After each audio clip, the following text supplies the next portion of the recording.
하나님이 말씀하시기를 말세에 내가 내 영을 모든 육체에 부어주리니 너희의 자녀들은 예언할 것이요 너희의 젊은이들은 환상을 보고 너희의 늙은이들은 꿈을 꾸리라. 그때 내가 내 영을 내 남종과 여종들에게 부어주리니 그들이 예언할 것이라. 하나님은 영이시니 예배하는 자가 영과 진리로 예배할지니라. 아멘.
은혜가 충만하신 하나님 영광을 받으시옵소서. 오늘은 보혜사 성령님께서 이 땅에 임하신 것을 기억하며 예배하는 성령 강림 주일입니다.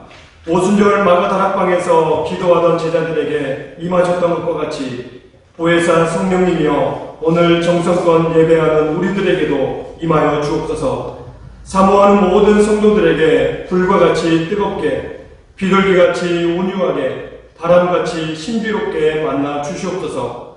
성령 안에서 거듭남의 비밀을 확신하게 하시고 진리의 말씀을 깨달아 확고한 믿음을 갖게 하여 주옵소서.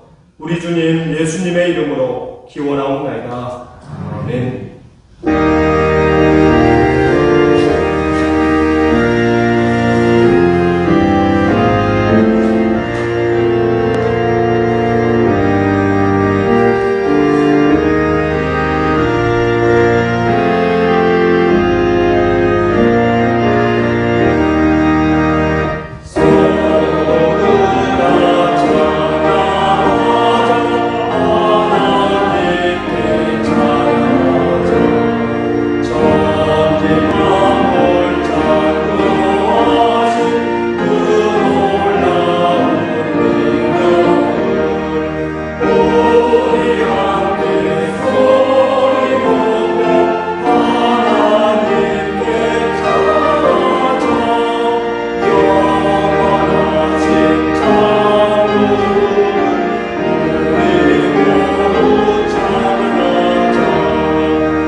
불쌍히 여기셔서 우리의 죄악을 발로 밟으시고 우리의 모든 죄를 깊은 바다에 던지시리이다. 아멘. 다 함께 사도신경으로 우리의 신앙을 고백하겠습니다. 나는 전능하신 아버지 하나님 천지의 창조주를 믿습니다. 나는 그의 유일하신 아들 우리 주 예수 그리스도를 믿습니다. 그는 성령으로 잉태되어 동정녀 마리아에게서 나시고 본디오 빌라도에게 고난을 받아 십자가에 못 박혀 죽으시고 장사된 지 사흘 만에 죽은 자 가운데서 다시 살아나셨으며 하늘에 오르시어 전능하신 아버지 하나님 우편에 앉아 계시다가 거기로부터 살아있는 자와 죽은 자를 심판하러 오십니다. 나는 성령을 믿으며 거룩한 공교회와 성도의 교제와 죄를 용서받는 것과 몸의 부활과 영생을 믿습니다. 아멘.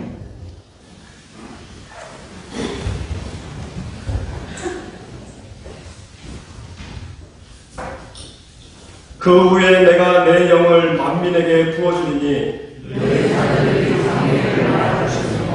너희 늙은이는 꿈을 꾸며 너희 젊은이는 이상을 볼 것이며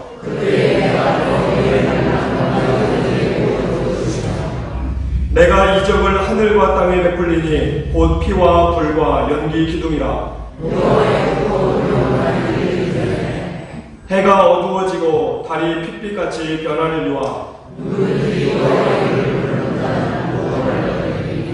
이는 나 여호와의 말대로 시온산과 예루살렘에서 피할 자가 있을 것이며 아멘.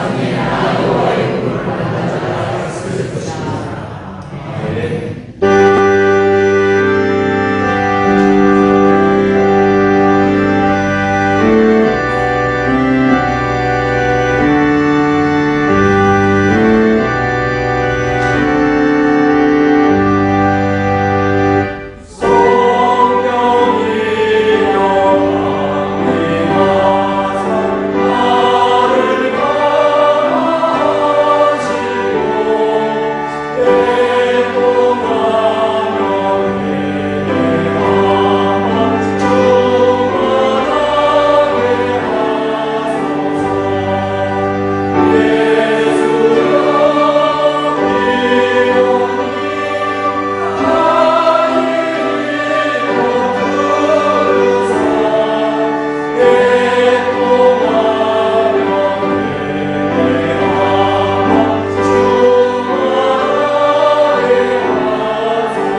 여호와여, 주의 장막에 머무를 자 누구오며 주의 성산에 사는 자 누구오니까? 정직하게 행하며 공의를 실천하며 그의 마음에 진실을 말하며 그의 혀로 남을 허물하지 아니하고 그의 이웃에게 악을 행하지 아니하며 그의 이웃을 비방하지 아니하며 그의 눈은 망령된 자를 멸시하며 여호와를 두려워하는 자를 존대하며 그의 마음에 서운한 것은 해로울지라도 변하지 아니하며 이자를 받으려고 돈을 부어주지 아니하며 뇌물을 받고 무지한 자를 해하지 아니하는 자이니 이런 일을 행하는 자는 영원히 흔들리지 아니하리다. 은혜로운 사랑의 우리 주님, 주님의 사랑과 은혜를 감사 찬송 드리옵나이다. 계절의 여왕인 5월, 더 푸르른 실록의 계절을 맞이하여 오늘도 거룩한 주일 세길의 성전에 올라와 싸우니 성령님이여 이 시간 우리 마음에 오셔서 우리의 허물과 죄를 사하시고 성결된 몸과 마음으로 주께 경배드리기를 원합니다. 5월은 가정의 달을 맞이하여 우리의 가정이 가화 만사성으로 화평한 가정이 되기를 원합니다. 가족 간의 사랑과 건강이 넘치게 하시고 가정의 평강으로 근심 걱정거리가 없게 하옵소서. 서로 신뢰하고 돈독하여 하나님을 섬기는 가정으로 축복받는 가정이 되게 하옵소서. 다음 주일은 세길교회 창립 41주년을 맞이합니다. 세길교회는 만민이 기도하는 하나님의 공교회입니다. 내가 있으므로 세길교회가 있는 것이 아니라 세길교회가 있으므로 내가 존재하는 사실을 깨닫게 하시고 의인은 믿음으로 말미암아 살리라. 사도 바울의 고백처럼 성도 한 사람 한 사람이 의의 도구가 되게 하시고 내일의 희망 있는 세길교회가 되기 위하여 오주여 젊은 일할 일꾼들을 많이 보내어 주옵소서. 팬데믹 코로나19로 인하여 힘든 우리들을 지켜주시고 하루토키 백신 접종으로 코로나가 종식되어 교회 본연의 일상으로 돌아가게 하옵소서. 우리들은 주를 믿는 자들입니다. 날마다 성경 읽기와 기도와 찬송을 게을리 하지 않게 하시고 순교자들의 사명처럼 선을 위해 악과 싸우며 정의를 위해 불의와 투쟁하며 진리를 위해 비진리를 구별하는 영적 지혜를 주옵소서. 믿지 않는 자들로부터 손가락질 당하며 믿는 둥 마는 두당 사이비 기독교인이 아니라 뜨겁게 불같은 열정으로 이웃을 위해 사회를 위해 민족을 생각하는 참 그리스도인이 되게 하옵소서. 일의 결과를 놓고 자기 자신을 돌아보지 않고 남의 탓만 논하는 어리석은 자가 아니라 모든 것이 믿음이 부족한 나의 탓이로다 라고 깨닫는 지혜로운 자 되게 하옵소서. 하나님의 나라는 먹고 마시는 것이 아니라 오직 성령 안에서 의와 평강과 희락이라고 하셨사오니 내 안에 그리스도의 향기가 나타나게 하옵소서.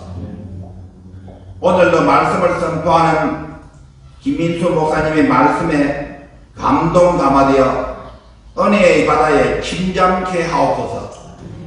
찬양대의 찬양이 하나님께 영광, 우리들에게는 기쁨의 찬양이 되게 하옵소서.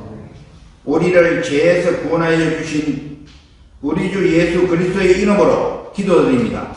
아멘.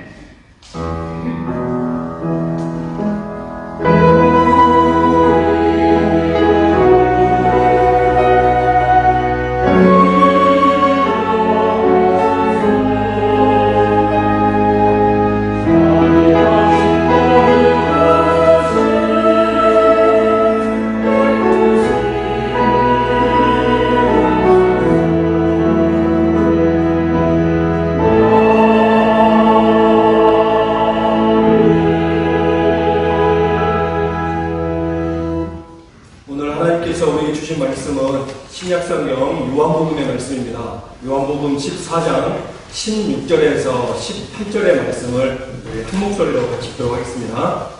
요한복음 14장 16절에서 18절의 말씀, 제가 가진 성경으로 신약 172면에 있습니다.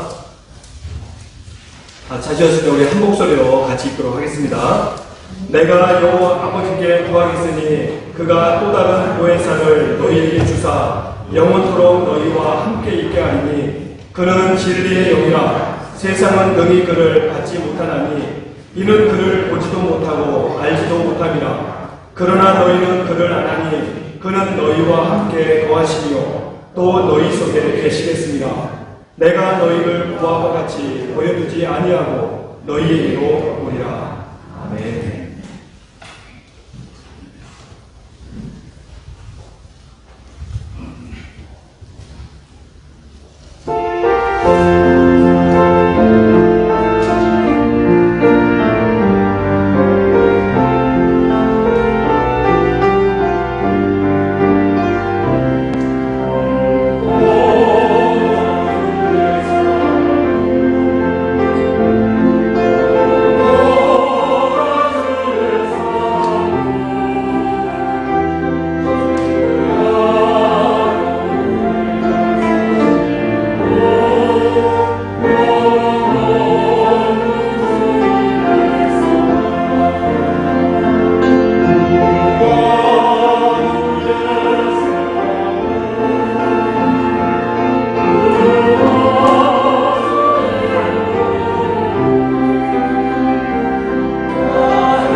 옆에 부인 사모하겠습니다. 한 주간 동안 잘 지내셨나요? 요즘 날씨가 좀 많이 더워지고 있는데요. 건강관리 잘 하시고, 우리 5월도 또 마무리 잘 하시고, 또 새롭게 이제 6월을 또 기도로 준비하는 우리 모든 성도님들이 될 수 있기를 소망합니다. 우리가 살고 있는 이 세상에는 고아들이 참 많이 있는 것 같습니다. 때로는 보게 되면 전쟁으로 인해서 고아가 된 그런 사람들도 있고, 또 일찍 부모를 여의어서 고아가 된 그런 사람들, 또는 가족들끼리 함께 놀러 나갔다가 여러분 가족들과 헤어지게 돼가지고 고아된 그런 사람들도 있고, 때로는 가정에 파탄이 생겨가지고 고아된 그런 사람들도 있습니다. 여러분 또한 천재지변과 같은 불의의 사고로 원치 않게 고아가 되는 그런 경우도 있는 것을 우리가 볼 수 있는 것 같아요. 이처럼 우리가 살고 있는 이 세상에는 고아가 많이 있다는 것을 알 수 있습니다. 그런데 성경을 보게 되면 여러분 성경에도 고아라고 하는 말이 여러 번 나온다는 거예요. 여러분 전체적으로 따져봤더니 약 한 47번 정도가 이 성경에는 고아라고 하는 단어를 사용하고 있습니다. 여러분 이처럼 성경이 고아라고 하는 말을 사용하고 있다고 하는 그 뜻이 무엇입니까? 바로 그만큼 하나님께서 고아에 대해서 특별한 애정과 남다른 관심을 가지고 있다고 하는 그 내용을 우리에게 말씀하고 있다는 거예요. 그래서 오늘 읽었던 본문 말씀에도 보게 되면 여러분 우리 18절의 말씀을 같이 한번 읽겠습니다. 내가 너희를 고아와 같이 버려두지 아니하고 너희에게로 오리라. 아멘. 지금 여기에서도 내가 너희를 고아와 같이 버려두지 아니하시겠다는 거예요. 사전을 찾아봤더니 고아라고 하는 말을 어떻게 해석하고 있냐? 부모를 여의고 홀로 된 아이, 이렇게 이야기하고 있어요. 근데 여러분 우리가 성경을 통해서 보게 되면 영적인 의미로 우리가 고아가 뭐냐? 하나님 앞에서의 영적인 고아는 버려지고 잊혀지고 의지할 곳이 없는 그런 자가 바로 고아다라고 하는 그런 개념으로 우리가 생각해 볼 수 있다는 것이죠. 사실 우리가 살고 있는 이 세상을 보게 되면요, 육신의 부모는 있지만 마치 의지할 곳이 없어서 버려진 채로 인생을 헤매고 살아가는 그런 사람들도 있고, 여러분 1분 1초의 뒤도 알지 못하면서 마치 인생의 주인이 내가 주인이냐 그렇게 살아가고 있는 사람이 얼마나 많은지 모른다라고 하는 사실입니다. 그런 점에서 생각해 볼 때 고아의 특징이 무엇일까요? 바로 외로움과 고독이라고 하는 그 내용이에요. 그래서 힘들고 어려운 일을 만났지만 여러분 누군가에게 찾아가서 말할 수도 없고 도움을 구할 수도 없고 더군다나 도움을 받을 수도 없는 그런 상황이 바로 고아가 가지고 있는 특징이다라는 거예요. 예전에 섬기던 교회에서 어느 한 집사님은 남편이 갑자기 돌아가셔가지고 여러분 세상을 떠나게 되었어요. 그랬더니 이제 자녀들은 다 결혼해가지고 출가한 상태라서 늘 이 집사님 집에 혼자 있는 거예요. 그래서 남편이 돌아가시고 나니까 너무 그 고독감과 외로움이 너무 심해가지고 여러분 TV를 여러 대를 샀습니다. 그래서 안방에도 TV를 놓고 거실에도 놓고 작은 방에도 놓고 심지어 주방에까지 여러분 TV를 놔가지고 이 집사님이 밖에 나갔다가 들어오면 여러분 제일 먼저 하는 일이 뭘까요? 방마다 TV를 켜는 거예요. 왜 그러시냐고 물어봤더니 마치 그래도 TV를 켜놓으면 사람 소리가 들린다는 거예요. 그래서 내가 TV를 켜지 않고 혼자 있으면 너무 고독하고 너무 외로운데 그래도 집에 들어오면 어떤 채널을 켜놓으면 막 코미디 프로가 나오면 막 깔깔대고 웃고 있는 그런 소리가 나면 마치 사람 사는 그런 분위기가 난다는 거예요. 여러분 그렇지만 그렇게 이 집사님도 그러한 적막감 또 이 괴로움과 또 두려움을 잊기 위해서 그런 이 여러 가지 일들 또 TV를 사는 이런 경험들까지 하고 있는 이런 모습 볼 때 우리 사람에게 정말로 이 외로움과 이 고독함이라고 하는 것은 결코 혼자서 감당하기가 쉽지 않다라고 하는 그 내용을 우리가 알 수 있다는 거예요. 그래서 덴마크의 철학자였던 이 키에르케고르는 이런 말을 했습니다. 절망은 죽음에 이르는 병이다. 이런 말을 했다는 것이죠. 그런데 최근 들어서 여러 이 과학자들이나 또 의사분들이 하는 이야기는요, 외로움이 죽음에 이르는 병이다라는 거예요. 그러니까 사람들이 뭐가 부족해서 죽는 게 아니고 외로워서 죽는 경우들이 많이 있다라고 하는 그 내용을 우리에게 말해주고 있다는 것이죠. 여러분 미국 시카고 대학의 심리학 교수였던 이 존 카초포 교수라고 하는 분이 이런 내용의 글을 기재한 적이 있습니다. 외로움이 건강에 미치는 영향, 이 주제를 가지고 발표한 적이 있어요. 그러니까 이 주제를 가지고 거의 한 20년 동안 연구를 했습니다. 그래서 50세 이상 성인 남녀 2,000명을 대상으로 약 6년 동안 연구한 결과를 발표를 하게 되었어요. 그래서 외로움이 건강에 어떤 영향력을 미치고 있는지, 여러분, 그랬더니 그 결과를 보니까 외로운 사람이 이런 사회적 활동을 하는 사람에 비해서 조기 사망률이 2배나 높다는 것입니다. 그리고 외로움을 많이 타는 사람이 비만인 사람보다 사망할 확률이 이런 2배가 높다는 거예요. 그러니까 이것만 보더라도 외로움이라고 하는 것은 죽음에 이르는 병이다라고 하는 그런 내용으로 우리에게 결과를 보여주고 있다는 것이죠. 그런데 오늘날 많은 사람들이 여러분 어떻습니까? 고아처럼 이런 고독감과 또 외로움 속에 살아가고 있다는 거예요. 사실 우리의 이 할아버지, 할머니, 부모의 세대보다는요, 지금 세대가 훨씬 더 잘 삽니다. 지식이나 어떠한 정보도 훨씬 더 많아요. 우리의 삶의 이런 환경도 예전 우리의 할아버지, 할머니, 부모님의 세대보다는요, 훨씬 더 지금이 낫습니다. 여러분, 그렇지 않나요? 그러나 외로움이나 이 고독감이라고 하는 것은 더 어떻나요? 오히려 군중 속에 고독이라고 하는 그런 말이 있을 정도로 우리 주변에 가족이 있고 또 친구가 있고 내 주변에 여러 동료들이 있지만 그렇게 내 주변에 사람들이 많이 있음에도 불구하고 많은 사람들이 외로움과 고독 속에 살아가고 있다는 거예요. 그래서 겉으로는 막 깔깔거리며 웃고 있지만 여러분 속으로는 아파하고 눈물을 흘리는 그런 사람들이 얼마나 많이 있는지 모른다는 것이죠. 그런데 성경을 보게 되면 우리 하나님께서는 우리 믿음의 사람들이 외로움과 고독 속에 살아가는 것을 좋아하지 않으신다는 거예요. 여러분 우리가 창세기 1장과 2장을 보게 되면 하나님께서 세상을 창조하시고 난 뒤에 맨 마지막에 무엇을 지으셨습니까? 바로 사람을 지으셨어요. 그래서 아담을 지어놓고 나고 보니 하나님께서 아담에게 한 가지 부족함이 있다는 거예요. 그게 뭐였나요? 아담이 외로워한다는 거예요.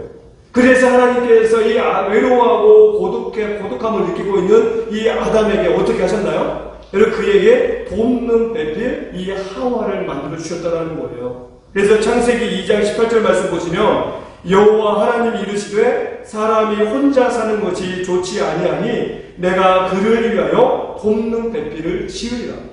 즉 하나님께서 첫째 날부터 여러분 그 마지막 날까지 다 세상을 창조하시면서 하나님께서 매일매일 창조하시고 나서 하셨던 말씀은 보시기에 좋았다라 했어요. 정말로 첫째 날 지으시고 보시기에 좋았더라. 둘째 날도 셋째 날도 넷째 날도 다섯째 날도. 그런데 여러분 사람을 지으신 여섯째 날은 여러분 하나님께서 뭐라고 말씀하셨나요? 보시기에 심히 좋았다는 거예요. 그러니까 그만큼 하나님께서 사람을 지어놓고 그렇게 기뻐하셨지만 아담이 혼자 있는 이 모습 보니까 좀 안 돼 보였다는 거예요. 그래서 돕는 배필을 이 하와를 지어서 아담에게 주었던 그 내용인 것이죠. 바로 이것을 보게 되면 하나님의 형상대로 지음을 받은 우리 인간은 외로움과 고독 속에 살면은 안 된다라고 하는 그 내용을 분명하게 말씀해 주고 있다는 것이죠. 그런데 오늘 읽었던 본문이 요한복음 14장의 말씀 보게 되면 지금 예수님께서 제자들에게 주시고 있는 내용입니다. 그의 사랑하는 제자들에게 여러분 18절 말씀에서 내가 너희를 포화와 같이 버려두지 아니하겠다는 거예요. 그런데 예수님께서 이 말씀을 언제 하셨느냐가 중요합니다. 여러분 이 말씀 예수님께서 언제 하셨나요? 이제 제자들의 곁을 떠나시고 다시 이제 예수님께서 승천하실 것을 앞두고 있으면서 하신 말씀이 바로 이 요한복음 14장의 말씀이다라는 거예요. 우리가 예수님을 생각해보면 이미 2000년 전에 이 땅에 나를 위해 오셨습니다. 근데 여러분 이 땅에 예수님께서 오신 목적이 무엇입니까? 바로 십자가에서 죽기 위해서 이 땅에 오셨다는 거예요. 여러분 죄라고 하는 것은 죽음입니다. 바로 성경이 우리에게 분명하게 말씀이죠. 그래서 죄 때문에 우리에게 죽음이 찾아오게 되었고 이별이 찾아오게 되었고 여러분 상처라고 하는 것이 이 죄 때문에 찾아왔다라고 하는 그 내용이에요. 그래서 인간의 모든 불행과 모든 저주는 여러분 뭐로부터 시작이 될까요? 바로 죄로부터 시작이 된다는 거예요.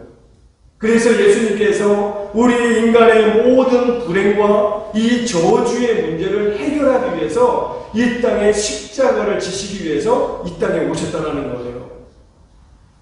그래서 예수님께서 여러분 십자가에서 달려 죽으실 때 맨 마지막에 하셨던 말씀이 무엇이나요?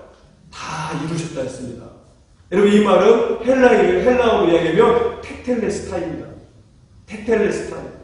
그러니까 다 이루었다는 거예요. 내가 너희들의 모든 죄를 완벽하게 청산했다, 지불했다, 완불했다라고 하는 그런 내용. 이제는 너희들은 죄가 없다라고 하는 그 내용으로 완전한 사함을 선포하신 게 바로 이 테텔레스타이라고 하는 이 말의 의미입니다. 바로 예수님께서 우리와 우리 인류의 모든 죄값을 지불하시고 무덤 가운데 내려가셔서 사망 권세를 이기시고 부활하신 것, 이미 우리가 잘 알고 있는 그런 내용이죠. 그런데 예수님께서 부활하시고 나한 뒤에 여러분 곧바로 승천하셨나요? 아니면 이 땅에 좀 더 계셨나요? 이 땅에 좀 더 계셨어요. 얼마나 계셨을까요? 약 한 40일 동안 계셨습니다.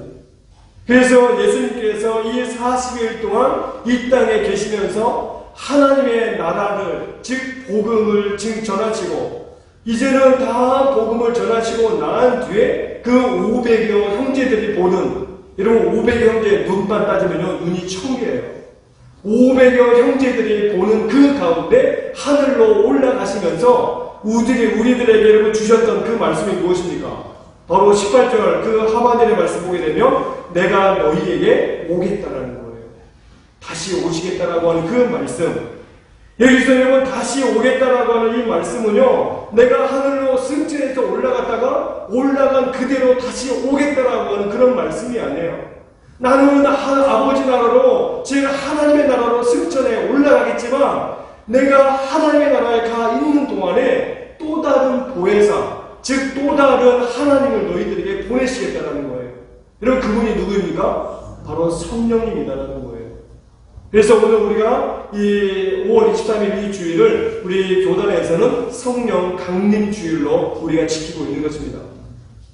우리가 성령 강림 주일을 지키는 이 중요한 이유 중에 하나는요, 예수님께서 승천하시면서 우리 각 사람 한 사람에게 보내주셨던 분이 바로 성령이고, 바로 이 성령 강림주의를 통하여가지고 무엇이 시작이 되었을까요? 바로 교회가 시작이 되었다는 거예요.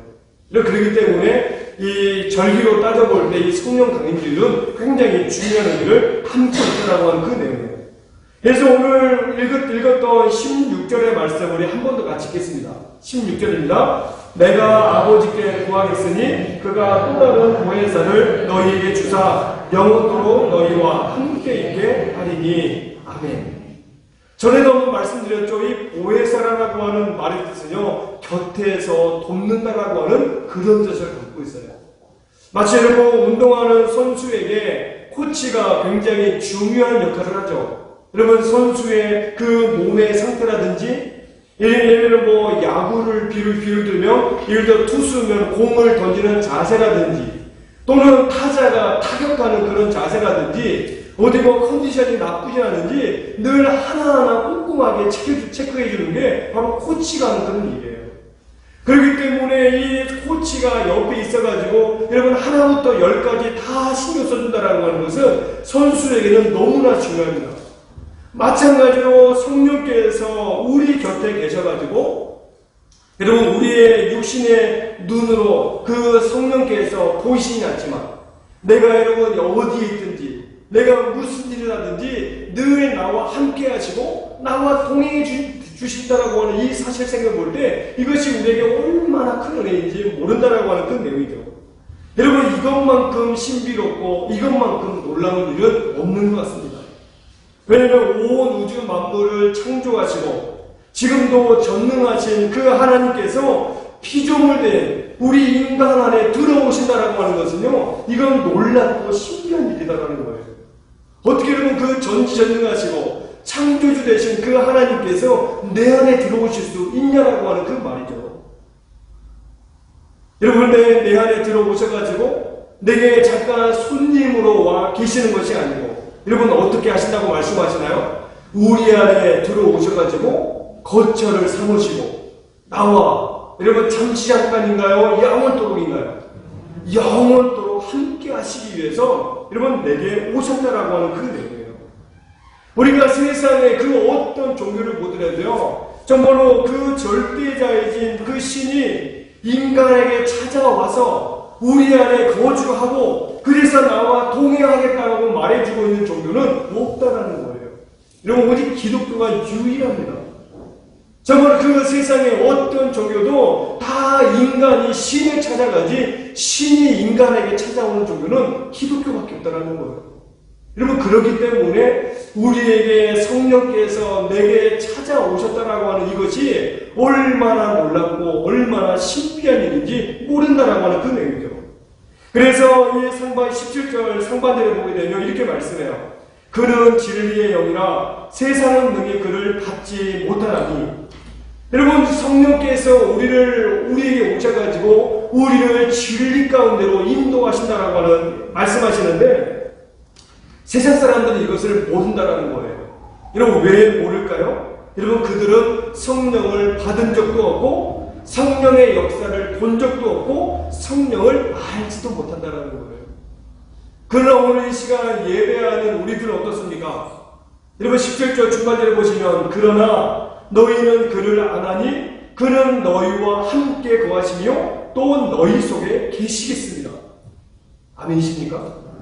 오늘 내 마음 가운데 성령님 계시는 거 여러분 확신하세요? 믿으십니까? 그 17절이 여러분 상반절하고 하반절이 분명하게 구분이 되고 있어요. 그는 진리의 영이라 세상은 능히 그를 받지 못하나니 이는 그를 보지도 못하고 알지도 못합니다. 세상 사람들은 성령을 보지도 못했고 알지도 못한다는 거예요. 그러나 예수 믿는 우리들은 이미 성령이 누구인지를 알고 있고 여러분 성령이 내 안에 들어와 계셔가지고 나와 늘 동행하시는 이 사실을 우리가 안다라고 하는 그 말씀인 것입니다. 여러분 그렇기 때문에 지금 20절 그 다음 말씀 보게 되면요 우리 읽진 않았지만 우리 20절 말씀을 한 번 더 같이 읽겠습니다. 그날에는 내가 아버지 안에 너희가 내 안에 내가 너희 안에 있는 것을 너희가 알리라. 지금 여기서 말씀하고 있는 그날은요 예수님께서 승천하시고 누가 오시는 날일까요? 바로 성령께서 이 땅에 오시는 우리 성도 한 사람 한 사람 즉 예수님 그 당시라면 여러분 마가다락방의 그 110명의 성도들 한 사람 한 사람에게 성령이 임하였던 그날을 말하고 있어요. 여러분 이것을 보게 되면 예수님 자신이 아버지 안에 있고 또 예수님께서 내 안에 계시고 내가 예수님 안에 있다는 거예요. 그래서 예수님과 하나님과 내가 여러분 여러 개로 나뉘어지나요? 하나가 되나요? 하나가 된다는 거예요. 여러분 하나님과 예수님과 내가 하나가 된다라고 하는 이것을 우리가 안다라고 하는 그 말씀으로 주시고 있는 겁니다. 근데 여기서 안다라고 하는 이 말은 지식을 통해서 안다라고 하는 그런 말이 아니에요. 우리가 경험을 통해서 안다라고 하는 내용이죠. 예를 들어 우리가 살고 있는 집에는 100평이라고 한번 생각해보세요. 제가 보면 저희 세길교회는 100평짜리 집에 사시는 분은 안 계신 것 같아요. 그러나 앞으로 그렇게 사시기를 바라겠습니다. 아멘 하신 분만 100평이 사시죠. 아멘 하신 분만 100평이 너무 크면 그거 팔면 되잖아요. 팔아서 50평으로 이사하시고 나머지 그 50평 값을 가지고 여유 있게 노후 생활 하시면 됩니다. 아멘이신가요? 네. 지금도 아멘 하신 분만 100평을 사시기 바랍니다. 근데 여러분 생각해보세요. 아무리 집이 100평짜리 집이어도 여러분 외부인이 즉 손님이 그 집에 찾아오면 아무리 100평짜리 집에 살아도 손님이 왔다라는 거 아나요? 모르나요? 모르나요? 알아요. 왜냐면 출입문이 하나잖아요. 뭐 100평짜리인데 출입문이 뭐 여러 개 달린 집이 있나요? 없어요. 그렇기 때문에 아무리 집이 넓어도 이런 누가 찾아오면 그 도둑이 아닌 이상 출입문을 통해서 들어오기 때문에 누가 왔는지 안다라는 거예요. 그러면 그분이 들어오면 여러분 손님으로 정성껏 식사도 대접하고 또 식사를 하고 나면 차도 대접하고 과일도 대접하면서 여러분 이제는 대화를 나누면서 교제하고 서로를 알아가는 그런 시간을 갖는다라고 하는 그 내용이죠. 마찬가지로 성령께서 우리에게 오신다라고 하는 것은요, 우리에게 가만히 오셔가지고 계시기 위해서 오신 것이 아니다라는 거예요. 여러분 성령께서 우리에게 오신 이유가 몇 가지가 있는데, 첫 번째는요, 우리의 구원을 인치시기 위해서, 즉 우리의 구원에 대해서 확증하기 위해서 이 땅에 오신 분이 바로 성령님이십니다. 그리고 우리가 어떻게 기도해야 될지 알지 못할 때 그리고 성령께서 그 탄식하는 말할 수 없는 탄식으로 우리를 위해서 대신 기도할 바가 생각나고 또 우리를 위해서 기도해 주기 위해서 이 땅에 오신 분이 바로 성령님이세요.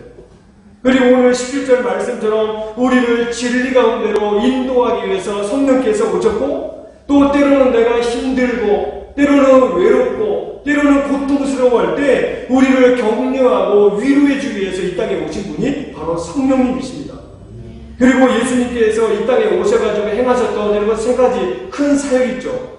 가르치시고 전파하시고 그리고 또 하나 치유하셨던 이 일을 하기 위해서 성령께서 우리에게 오셨다는 거예요. 여러분 그런데 이 성령님을 우리가 모르냐라는 거예요. 내 안에 오셔가지고 오늘 또 나를 구원에 그 인치시고 내 안에 들어와셔서 성령께서 여러분 역사하신 것을 나로 하여금 알게 하시고 나로 말씀하시고 나를 위해 기도하시고 나를 인도하시고 나를 위로하시고 격려하시는 그 성령님을 모르냐라는 거예요. 여러분 믿음의 사람이고 내가 하나님의 자녀임에도 불구하고 이 성령님을 모른다면 여러분 그리스도인이 아니다라는 것입니다. 교회는 다니고 있지만 무늬만 가지고 있는 그런 신앙인에 불과하다는 거예요. 여러분 그러면 어떻게 하면 우리도 예수님처럼 이 예수님의 제자들처럼 하나님과 인격적인 관계를 맺고 이 하나님과 동행하는 그런 삶을 살 수 있냐는 거예요. 근데 여러분 답은 너무나 간단합니다. 한번 따라하겠습니다. 우리가 할 것은 아무것도 없다. 이건 너무 쉬워요. 내가 정말로 예수님께서 말씀하셨던 것처럼 하나님과 내가 인격적인 관계를 맺고 내가 하나님과 동행하는 것은 내가 할 수 있는 일이 아무것도 없다는 거예요. 여러분 우리가 할 수 있는 일이 있다고 하면 오직 한 가지입니다. 즉 마음을 열고 그리스도를 내 마음 가운데 영접하면 된다는 거예요. 여러분 이 일 외에는 우리가 할 게 없어요. 그래서 우리가 잘 알고 있는 말씀 영접하는 자 곧 그 이름을 믿는 자들에게는 뭐가 되는 것을 주셨나요? 하나님의 자녀가 되는 권세를 주셨다는 거예요. 즉 예수님을 영접한다라고 하는 이 말은요 입으로 예수님을 시인한다라는 거예요. 내가 자꾸 예수님 내 안에 들어오십시오. 내가 주님을 사랑합니다. 내가 주님을 열렬히 환영합니다. 입으로 자꾸 고백해야 된다는 거예요. 여러분 그렇기 때문에 내가 예수님을 향하여서 또 하나님을 향하여서 성령님을 향하여서도요 날마다 내 입을 부지런히 열어야 됩니다. 여러분 그래야만이 성령께서 내 안에 들어오신다는 거예요. 여러분 그래서 오늘 또 우리들의 마음문 앞에서 예수님을 여러분 어떻게 하고 계시나요? 계속해서 내 마음의 문을 두드리고 계시다는 거예요. 그래서 요한계시록 3장 20절 상반절의 말씀 보게 되면요 볼지어다 내가 문 밖에 서서 두드리노니 지금 예수님께서 오랜 세월 동안 우리들의 마음문 밖에서 우리의 마음의 문을 여러분 똑똑똑 하고 계속 두드리고 계시다는 거예요. 여러분 지금도 두드리고 계십니다. 문을 두드리기 위해서는 여러분 어떻게 해야 될까요? 문을 두드리기 위해서는 여러분 문하고 거리가 가까워야 되나요? 멀어야 되나요? 가까워야 됩니다.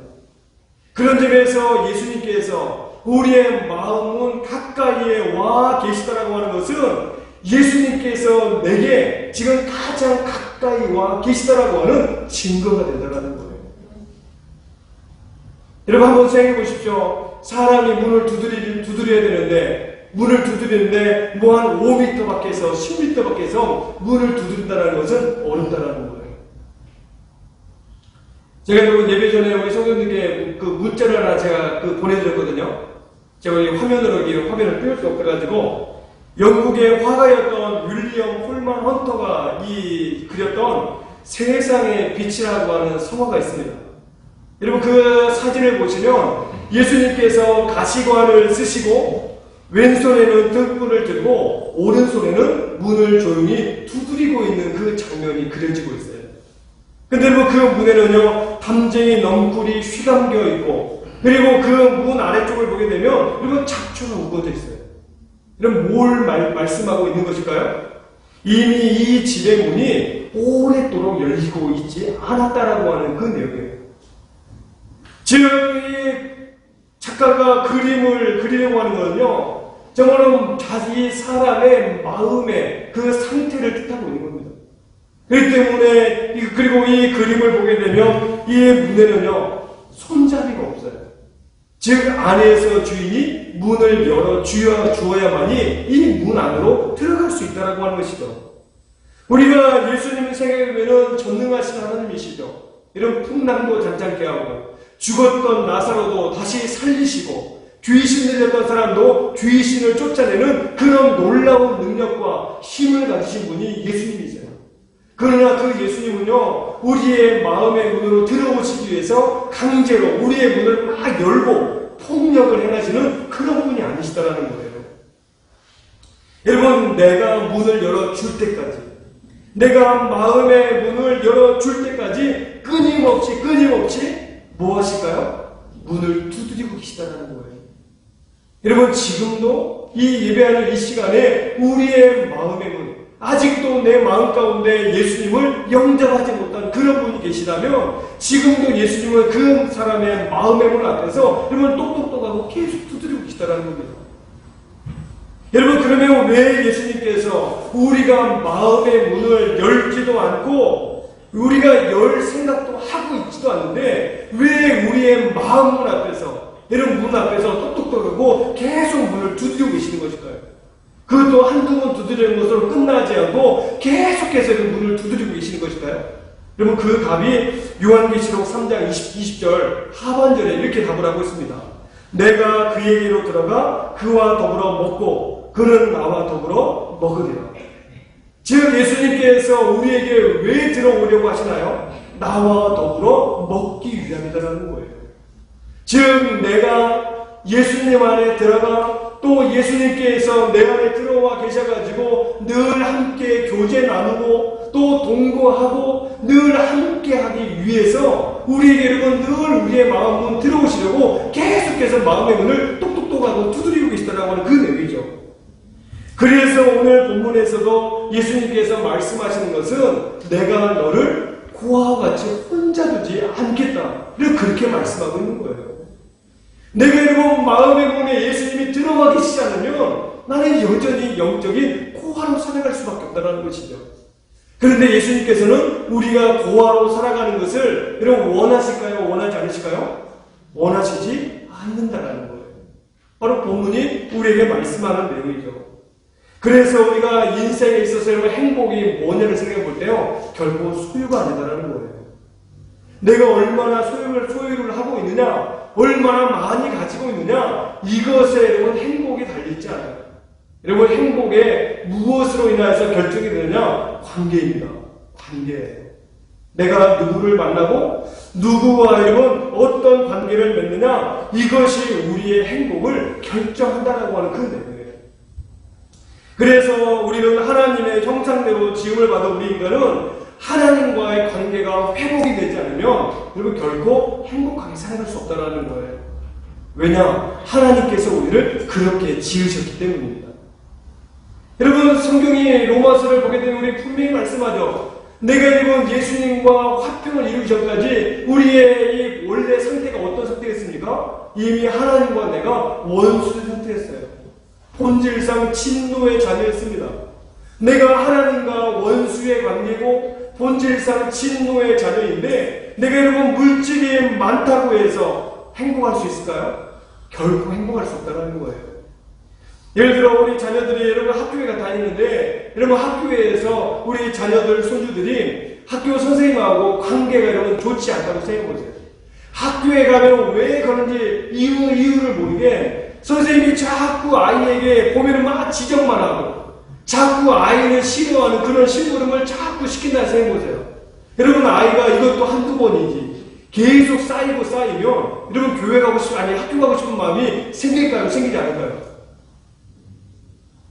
생길까요? 생기지 않을까요? 안 생겨요. 여러분 그런 점에 볼 때요 아이하고 선생님하고 관계가 좋아야 학교 생활도 즐겁고 선생님한테 배우는 것도 즐겁다라는 거예요. 저는 말씀을 준비하다 보니까 교회도 마찬가지더라고요.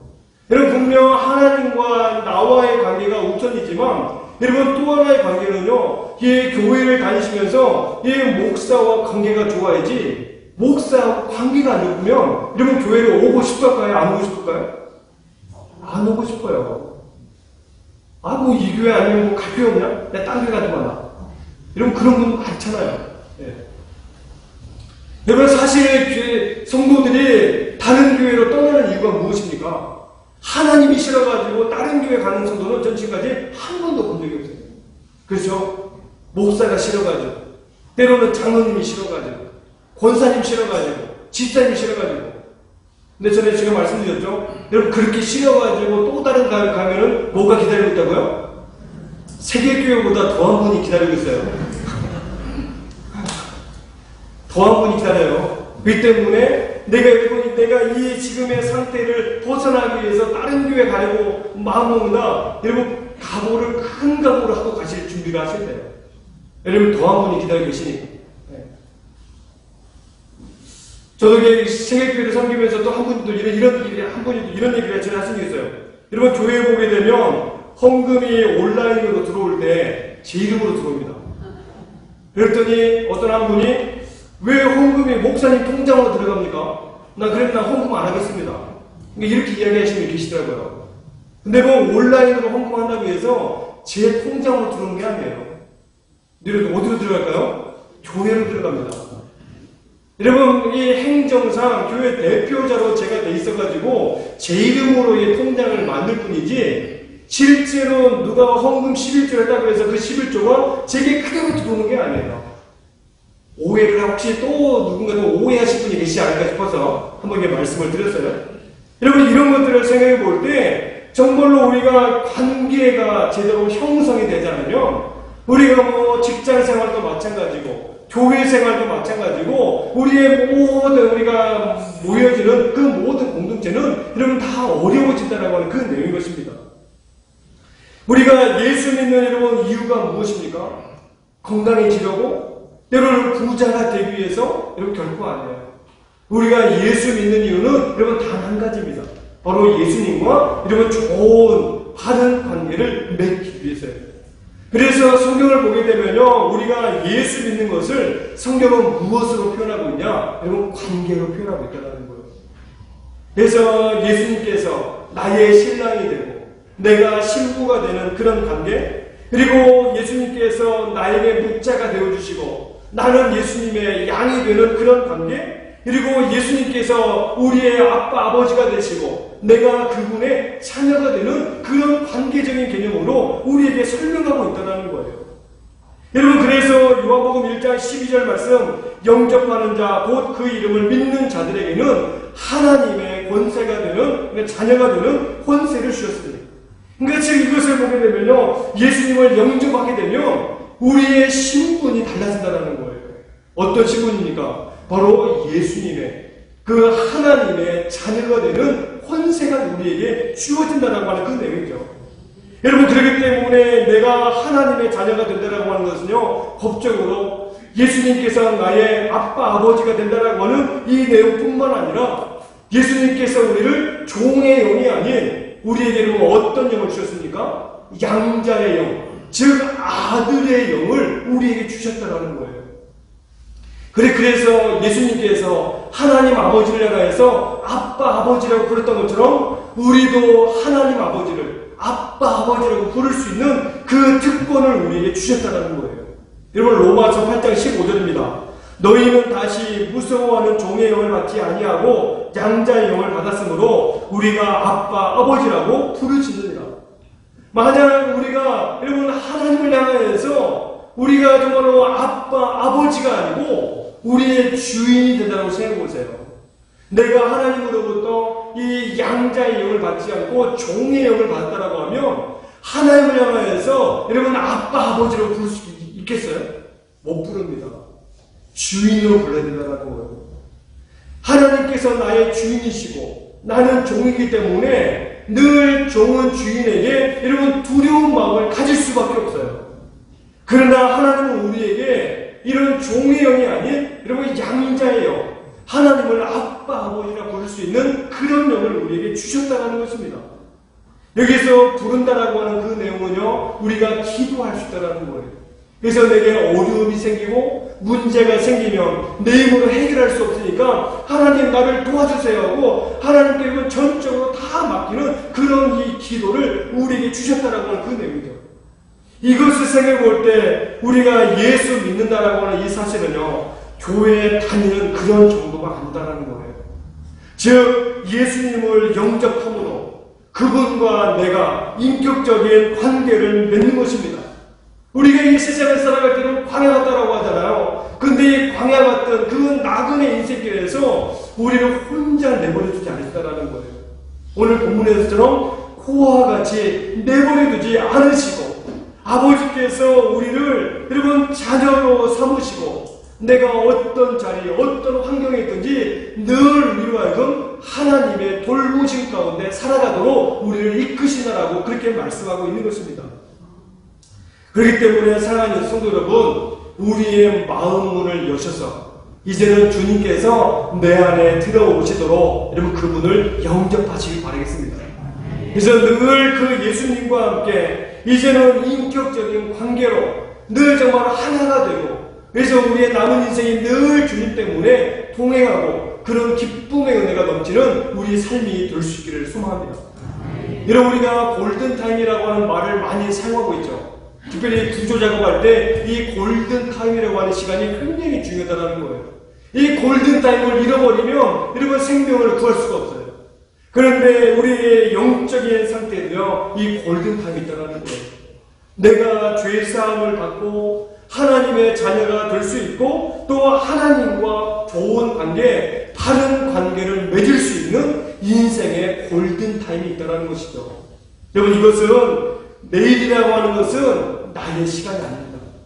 여러분 내일이라고 하는 시간은 우리에게 하나님께서 내일을 허락해 주실 때만 내게 있는 거예요. 그렇기 때문에 오늘 우리에게는 시간이라고 하는 것은 늘 우리에게는 오늘밖에 없습니다. 그렇기 때문에 신앙의 골든타임은 오늘이에요. 바로 이 순간입니다. 그렇기 때문에 오늘 이 시간 내가 마음의 문을 열어서 여러분 예수 그리스도를 나의 구주로 영접하고 이제는 늘 영적인 고아가 아닌 오늘 본문이 말씀하고 있는 것처럼 하나님을 아버지라 부르며 늘 하나님과 우리의 남은 인생 늘 멋지게 동행하며 살아가는 우리 세계의 온 성도님들 다 되시기를 주의 이름으로 축원합니다. 함께 기도하겠습니다. 참 좋으신 하나님 아버지, 오늘 또 우리에게 성령 강림주의를 허락해 주셔서 성령께서 내 안에 오셨고 그 은혜로 말미암아 우리가 이제는 하나님의 자녀가 되고 이제는 그 하나님께서 내 안에 들어오셔서 나와 인격적인 관계를 맺고 내가 이 땅에 살아가는 동안 저 영원한 하나님의 나라 갈 때까지 그 성령께서 나와 늘 동행하여 주심에 아버지 너무나 감사합니다.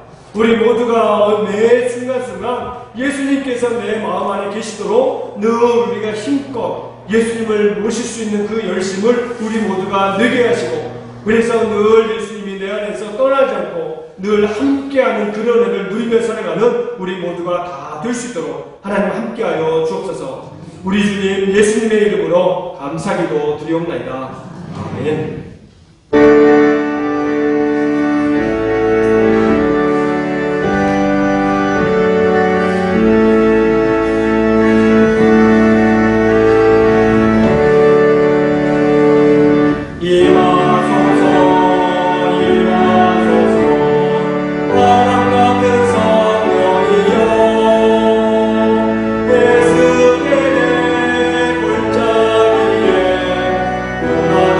생명과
거룩하고 복된 주일을 우리에게 허락하여 주셔서 이 한 날이 오직 하나님의 날임을 우리로 알고 알게 하시고 지난 한 주간 동안도 주의 은혜로 살게 하셨다가 오늘 이처럼 기쁘고 감사한 마음으로 주님 앞에 나와 찬송과 또 말씀을 들을 수 있는 그 은혜와 또 우리의 여러 가지 마음의 소원을 주 앞에 올려드리게 하시니 주여 너무나 감사합니다. 오늘 또 주일 예물과 11조 예물을 통하여서 주일의 주인이 하나님이시고 또 물질의 주인이 하나님이심을 우리의 입으로 고백하오니 날마다 우리의 삶 가운데 날마다 하나님의 그 전능자의 그늘 아래 떠나지 않고 늘 하나님의 자녀로 살아가기 부족함도록 은혜를 도와시고 언제나 물질을 쫓아가는 그런 인생이 아니라 늘 하나님께서 인도함을 받는 늘 하나님의 자녀다운 삶을 살아가도록 우리와 함께하여 주옵소서. 하나님 주의 은혜가 너무 귀하고 감사하여 또 여러가지 감사의 제목을 담아 물질로 아버지 앞에 올려드립니다. 범사에 감사하는 우리 장로님의 가정과 또 범사에 감사하는 우리 권사님 또 아들과 시집때때로 함께하심에 감사하는 우리 집사님과 또 아들이 무사히 잘 다녀오게 하심에 감사하는 우리 집사님 그리고 전사님의 가정 가운데 물질 드렸사오니 주께서 이 모든 예물 주여 기쁘게 받으시고 날마다 우리에게 감사의 제목이 많아지고 그래서 매 순간순간 하나님께 영광 돌리는 복된 인생 살아가도록 우리와 함께하여 주옵소서. 아버지 지금도 나라와 또 우리 온 세계 열방에 이 코로나가 종식이 되지 않고 있사오니 주께서 속히 코로나가 종식이 될 수 있도록 주여 은혜를 도와시고 또 백신이 원활하게 공급이 되어서 우리의 삶의 일상이 회복이 되도록 축복하여 주옵소서. 아버지 이스라엘과 또 미얀마와 저 인도 땅에도 주께서 주의 평강을 함께 하시고 분쟁들이 멈춰지고 또 백신이 원활하게 공급이 되어 아버지 무고하게 죽어가는 일들이 생기지 않도록 하나님 도우시고 인도하여 주옵소서. 오늘 또 찬양대로 또 안내로 또 이게 봉헌위원으로 이 교회 안에 이곳저곳 여러분 여러가지 섬김의 모습을 보이는 우리 여러 우리 봉사의 손길들을 기억하여 주옵소서. 또 교사들이 늘 아이들을 위해서 기도하는 그 모든 기도에 주님 가장 좋은 것을 응답하시고 날마다 애쓰고 수고하는 모든 손길들이 가정의 평안함으로 늘 주님께 영혼 돌리도록 우리와 함께하여 주옵소서. 귀하신 예수님의 이름으로 감사기도 드리옵나이다. 아멘. 우리 옆에 분 인사 한번 하겠습니다. 늘 예수님과 함께 예수님 믿으며 살아갑시다. 우리 주보를 통하여서 교회 소식 알려드리도록 하겠습니다. 아까도 설명드렸던 것처럼 오늘은 성령 강림 주일로 지키면서 교회가 시작된 그 날을 기념하는 그런 절기로 우리 교회가 지키고 있습니다. 우리 늘 교회 출입하실 때 이 출입 명부에 또 명단 빠짐없이 적어주시기를 부탁을 드리겠습니다. 그리고 다음 주일은 우리 교회 창립 41주년을 맞이하면서 우리 전교인 출석 주일로 한번 지키려고 합니다. 그래서 그동안 교회를 오시다가 또 장기적으로 또 결석하고 있는 장기 결석들이 다시 한번 교회에 올 수 있도록 한번 공유해 주시고 또 우리 몸이 불편해가지고 못 오시는 우리 환우들도 또 이날 우리가 각 마을별로 이 차량 운행을 통해가지고 함께 좀 예배 드리고 다시 우리가 모셔다 드리면 되니까요. 좀 그렇게 한번 동원해서 올 수 있도록 힘써 주시기를 부탁드리고 여러분 다음 주에는 결석을 하시면 될까요? 안 될까요? 안 됩니다. 네, 또 다음 주에 오시면 또 맛있는 떡도 드리고 선물도 드린대요. 오신 분들만 드리겠습니다.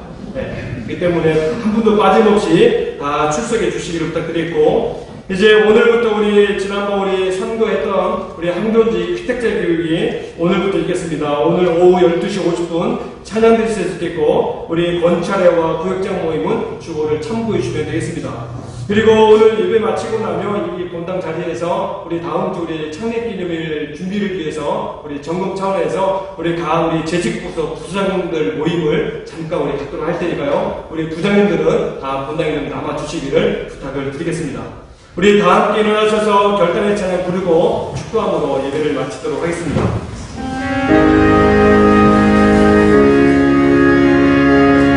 네, 박수하며 찬양하겠습니다.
사랑과 성령의 교통하심이 예수 그리스도를 구주로 영접함으로 하나님과 내가 인격적인 관계를 맺고 그리하여 이제는 하나님을 아빠, 아버지라 고백하며 그 하나님의 인도하심과 돌보심 가운데 하나님과 동행하는 멋진 인생을 살아가기를 소원하는 사랑하는 모든 성도님들 한 분 한 분 머리 위에와 이 나라의 민족, 우리 세계교회를 비롯한 한국교회 위에 그리고 코로나의 종식과 백신의 원활한 공급 위에 그리고 새롭게 살아갈 한 주간의 모든 삶 위에 지금부터 영원토록 함께 하시기를 간절히 축원하옵나이다. 아멘.